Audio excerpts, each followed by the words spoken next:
బాలిక, లోపల వీక్షించినది జీర్ణించుకొనలేక నీ విటలు తిరుగుచుంటివా?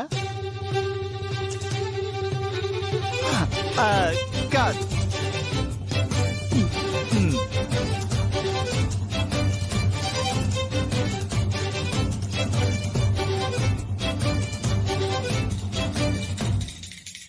అసలు నీ బాధ ఏమి బాలిక? ఆ బాలికకు నీవే నీ పతిదేవునితో వివాహము జరిపించితివి. ఆ బాలిక నీ పిల్లలకు దూరముగా వెళ్ళినచో నీవే వారిని దగ్గర చేయవలనని ప్రయత్నించితివి. నీ పతిదేవుడు ఆ బాలికను ఆగ్రహించినచో నీవు బాధపడితివి. ఇప్పుడు ప్రేమను చూపించుచున్నాడని అడ్డుకొనిచుంటివా? అసలు నీ ఉద్దేశ్యము ఆ బాలిక నీ పతిదేవునకు సతిగా ఉండవలెననా వలదనా? ఉండాలి ఉండాలి. కలిసి ఉండవలెను గాని కలిసిపోరాదు, అంతేనా? అయ్యో, అవుననా కాదనా? నేను చెప్పలేను గుప్తా గారు. మీరు నన్ను కన్ఫ్యూజ్ చేస్తున్నారు. నీవే నీ ప్రవర్తనతో నన్ను తికమక పెట్టుచుంటివి. అంటే ఏంటండి? మా ఆయన నా కళ్ళ ముందే మిస్సమ్మతో సంతోషంగా ఉంటే జలస్ ఫీల్ అయ్యే స్వేచ్ఛ కూడా నాకు లేదా? ఆయన సంతోషంగా ఉండాలి గుప్తా గారు, కానీ ఆ సంతోషానికి కారణం నేను కాదు కదా. ఆ సంతోషం పంచుకోవడానికి నేను లేను కదా అని గుర్తొచ్చినప్పుడే ఇలా అయిపోతూ ఉంటాను. ఎందులో కోటల ఎదవు? అచట నీ పతిదేవునితో ఆనందముగా ఉన్నది నీ తోబుట్టువే కదా.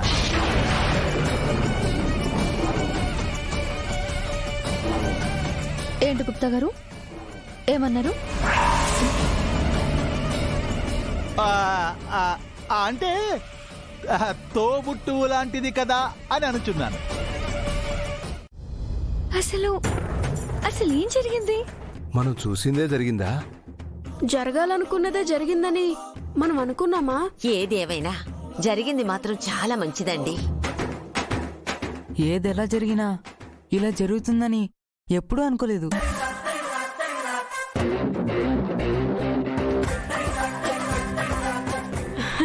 ఏయ్, ఆపండి. ఏంటి మీ సోది? ఇందాకటి నుంచి చూస్తున్నాను. ఏమైంది? ఏమవడం ఏంటి?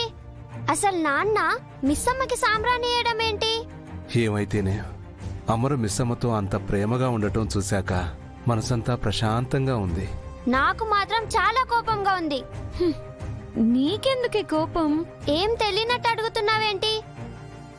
మిస్సమ్మ మన అమ్మ స్థానం లాక్కోవాలని చూస్తుంది. అది మీకు కూడా తెలుసు.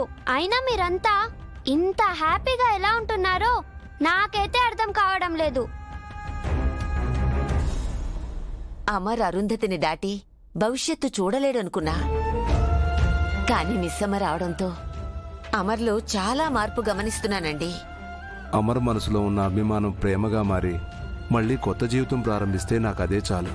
హా, అంజు, నువ్వు మిస్సమ్మని చాలా తప్పుగా అర్థం చేసుకుంటున్నావు. డాడ్ మిస్సమ్మతో కలిసి ఉండడానికి అమ్మని మర్చిపోనవసరం లేదు. మర్చిపోమ్మని మిస్సమ్మ కూడా అడగదు. మిస్సమ్మ విషయంలో ఎవరేం చెప్పినా నా మనసు మారదమ్ము. ప్లీజ్ నన్ను వదిలేయండి.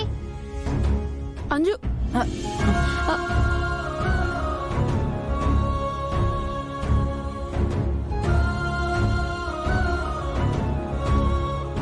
నువ్వేం బాధపడకక్క. అంజు మిస్ అమ్మని నెమ్మదిగా అర్థం చేసుకుంటుంది. బస్సులో ఎక్కేటప్పుడు చూసుకుంటూ ఉండాలి. Yes come in. పిలిచారంట మ్యామ్. ఎక్స్కర్షన్ ప్లాన్ చేస్తున్నాం, దాని గురించి మాట్లాడడానికి పిలిచాను. Wow, super ma'am. స్టూడెంట్స్ కూడా ఈ ఇయర్ ఎక్స్కర్షన్ ఎప్పుడు ఉంటుందా అని చాలా ఈగర్ గా వెయిట్ చేస్తున్నారు. వెంటనే అన్ని క్లాసెస్ కి ఇన్ఫార్మ్ చేసేస్తాను మ్యామ్. హలో, ఉత్సాహం చూపించింది చాలు, అంత అతి ఉత్సాహం అవసరం లేదు. ఎక్స్కర్షన్ కి వెళ్తున్నది only 6th and 8th class వాళ్ళు మాత్రమే. అదేంటి మ్యామ్, ఎప్పుడు స్కూల్ మొత్తం వెళ్తాం కదా, ఈసారి ఏంటి ఓన్లీ 2 క్లాసెస్ అంటున్నారు? అందరూ వెళితే అల్లరి చేస్తారు. టీచర్స్ మాట ఎవరూ వినడం లేదు. ఈసారి ఎక్స్కర్షన్ ఓన్లీ ఎంజాయ్ చేయడానికి కాదు, ఒక చిన్న స్టడీ అవుటింగ్ లాగా ఉంటుంది. అందుకే ఇలా క్లాసెస్ ని బ్యాచెస్ వైజ్ గా డివైడ్ చేస్తున్నాం. అర్థమైందా? అర్థమైంది మ్యామ్. ఎక్స్కర్షన్ లాంటిదే కానీ ఎక్స్కర్షన్ కాదు, అంతే కదా మ్యామ్? ఆ, అర్థమైంది మ్యామ్, అర్థమైంది. ఎడ్యుకేట్ అవుతూ ఎంజాయ్ చెయ్యాలి. Okay ma'am. You can go. Ma'am, మళ్ళీ ఏంటి? మీరు కూడా వస్తున్నారా? ఆ క్వశ్చన్ ఏంటి? నేను లేకుండా మీరెలా వెళ్తారు? అంటే ఫారెస్ట్ అంటున్నారు, అక్కడ ఎక్కాలి, దిగాలి, ఎగరాలి, దూకాలి కదా. మీ ఫిజికల్ హెల్త్ సహకరిస్తుందా అని.